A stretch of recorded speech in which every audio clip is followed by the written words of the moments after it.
ថ្ងៃនេះទទួលបានការងារមួយទៀតណានេះគឺ14 Pro ចំពោះទូរស័ព្ទនេះគឺជាប់ iCloud ទេដែលបញ្ជាក់ប្រកបហ្នឹងឲ្យយើងដូរម៉ាស៊ីនដោយសារការដោះហ្នឹងគឺមានតម្លៃថ្លៃពេកនេះគឺម៉ាស៊ីនដែលខ្ញុំនឹងដោះដូរដាក់ឲ្យគាត់ហ្នឹងម៉ាស៊ីននេះគឺនៅស្អាតនិយាយទៅហៅម៉ាស៊ីនស៊ីនតាអត់ទាន់ធ្វើការជួសជុលអីទាំងអស់ហើយយើងទុកម៉ាស៊ីនតម្លៃសិនការងារដំបូងយើងធ្វើហ្នឹងគឺដោះអេក្រង់ចេញចំពោះអេក្រង់មួយនេះគឺវាធំប្រហែលតិចដោយសារតែមានស្នាមបាយស្រាប់ដល់ពេលអញ្ចឹងទៅការដោះដូរគឺវារៀងហានិភ័យជាងអេក្រង់ផ្សេងចំពោះការគួរអេក្រង់គឺបែបហ្នឹងឯងខ្ញុំប្រើតែឡាមហើយនឹង spray ដើម្បីឲ្យកាវដែលនៅជាប់ពីក្រោយហ្នឹងវារៀងកាត់បន្ថយការស្អិតបន្តិចបញ្ជាក់រងដែរគឺមុននឹងខ្ញុំធ្វើអញ្ចឹងគឺខ្ញុំយកវាក្តៅឡើងក្តៅដែរតមកបានខ្ញុំចាប់ដើមកោះហើយចំពោះការកោះហ្នឹងគឺប៉ុណ្្នឹងឯងប្រើតឡាម2 3ស្លឹកហ្នឹងញុកឡាមចាក់ spray ញុកឡាមបាញ់ spray តែពិតខ្ញុំប្រើឧបករណ៍មួយទៀតគឺប្រដាប់គៀបអានេះងាយស្រួលវាងាយស្រួលកោះមែនតើជាមួយនឹងឡាមហ្នឹងពីមុនខ្ញុំធ្លាប់ទិញឧបករណ៍ដើម្បីកោះដែរតែគ្រាន់តែយើងវាមិនស្និទ្ធជាមួយឧបករណ៍ហ្នឹងណាពេលកោះទៅជាមានអារម្មណ៍ថាយូរជាងរបៀបដែលយើងធ្វើរាល់ដងការធ្វើរាល់ដងរបស់ខ្ញុំគឺបែបហ្នឹងឯងមានតែឡាមហើយនឹងប្រដាប់គៀបឲ្យវាឡើងហ្នឹងឯងហើយមានអារម្មណ៍ថាវាសុវត្ថិភាពផងតែប្រយ័ត្នតិចអានេះយើងយូរដែរ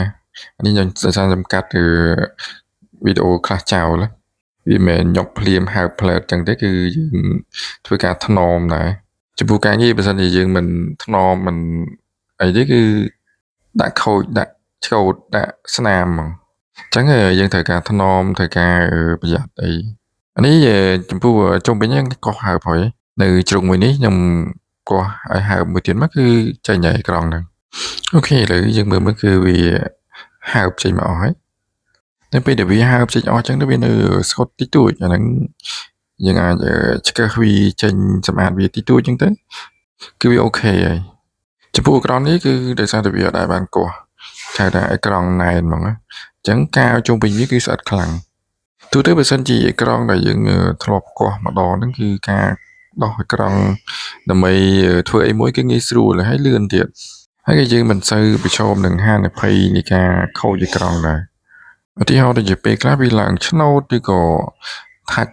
អត់ដើរអីបែបហ្នឹងឯងដល់កន្លែងខ្ញុំធ្វើម្ដងមួយដើម្បីឲ្យវាអស់កាវហ្នឹងហ្មងហើយយើងមើលទៅគឺប៉ុណ្ណឹងគឺរួចរាល់ហើយចំពោះផ្នែកខាងក្នុងវាគឺមានតែប៉ុណ្្នឹងឯងខ្ញុំព្យាយាមតេស្តម្ដងវាដើម្បីប្រកាសថាថាច់វានៅដំណើរការធម្មតាហើយចំពោះស្នាមបែករបស់វាគឺវានៅដដែលតែយើងប្រកាសថាវាមានបញ្ហាទេអាហ្នឹងគឺអូខេហើយចំពោះការងារដោះអេក្រង់គឺជោគជ័យហើយឥឡូវដល់ការងារមួយទៀតដែលយើងត្រូវបដូរម៉ាស៊ីនហើយគឺយើងយកម៉ាស៊ីននេះដាក់បដូរចំនួនម៉ាស៊ីន iCloud